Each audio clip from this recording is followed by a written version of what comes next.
Felici, what can rob you of your savings, destroy your peace of mind, and possibly take your life? William did not expect the answer to this question. Watch this.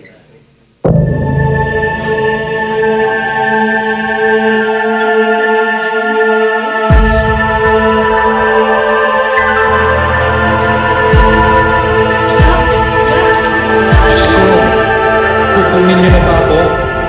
Stroke, ang inakala ng lahat sa nangyari kay William. Subalit epekto pala ito ng mas malalang sakit, brain tumor. Natakot ako at nag-isip ako ng malalim. Hindi lang ito basta-basta sakit, kundi pwedeng ito na yung maging daan na sumakabilang buhay na ako. Bukod sa ang paggana ng brain na apektuhan because of the presence of the tumor, ang size niya is significant, more than 4 centimeters to warrant surgery. Dahil sinlaki na ng ping-pong ball ang tumor ni William, maaaring tamaan ng ilang delikadong parte ng kanyang utak habang tinatanggal ito. 60% lamang nito ang maaaring galawin dahil nasa maselang bahagi ng kanyang utak ang 40% nito. Iminungkahi ng mga doktor na dumaan siya sa awake craniotomy, isang operasyon kung saan gising ang pasyente habang tinatanggal ang tumor sa utak. I felt at the time na nahulog yung mundo, parang nilamon ako ng mundo, para bang hindi ako parang nag-freeze ako for a short while, and then hindi ko malaman anong gagawin ko. Gamit ang email at text, humingi si Susan ng tulong sa pananalangin sa kanilang mga kaibigan. Dahil sa text brigade, maging si Peter Cairuz ay nakatanggap ng mensaheng ito. Bagaman hindi direktang magkakilala, tinawagan ni Peter si William upang ipagdasal. Natuwa ako dahil first time na makatanggap ako ng tawag from 700 Club. Relinay niya sa akin na meron din siyang experience sa sarili niyang pamilya na nakadanas din ng brain tumor at talagang survivor na rin. Kaya napalakas yung loob ko. Ito palang brain tumor na napagtatagumpayan. Nung araw, talagang ako yung talagang duwag sa dugo, duwag sa mga bagay na ganyan. Pero amazing, hindi ako kinakabahan.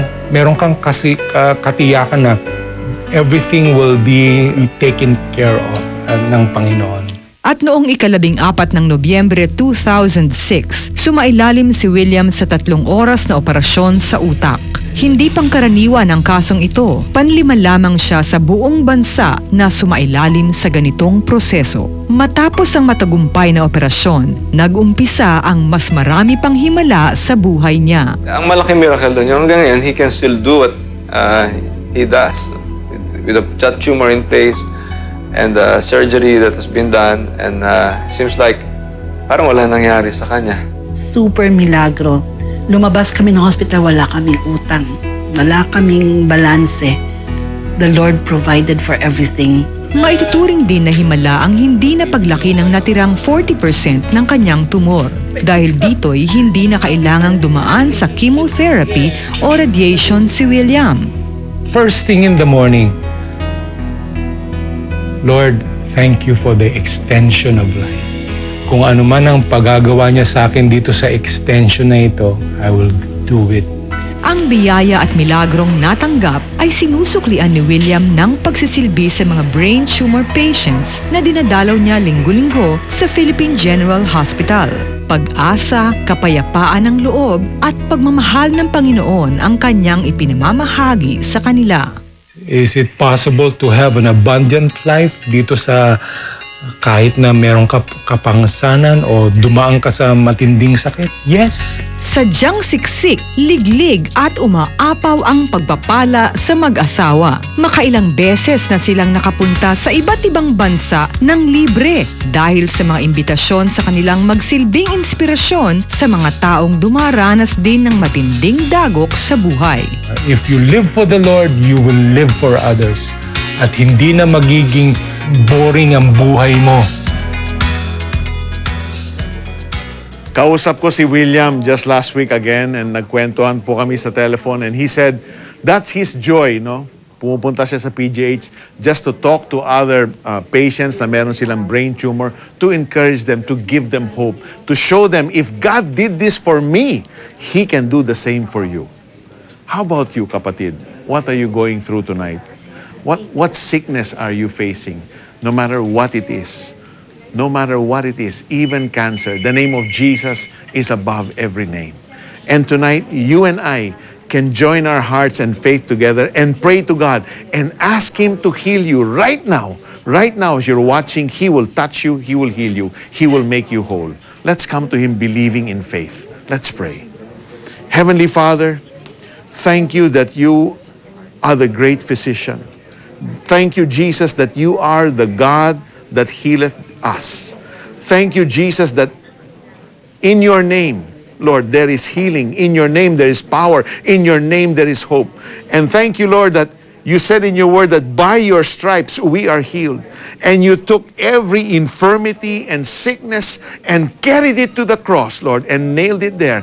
And because of the cross, we now can have abundant life. So right now, in the name of Jesus, Lord, thank you that you love everyone that is watching right now, this moment, Lord, who is sick in their bodies. Lord, let your healing power just flow right now, touching their bodies from head to foot. There's someone right now who is suffering from a infection in your right kidney. The Lord is healing you right now. Receive your healing. There's someone whose fourth disc is misplaced na ano yung disc mo. Right now, you're feeling a sensation on your back. The Lord is healing that disc. He's placing it back right now. There's someone who has migraines constantly, every day. The Lord is just touching you. You're not going to have any more migraines. There's someone with a severe throat infection sa voice box nyo. Right now, the Lord is touching you. Receive your healing in Jesus' name.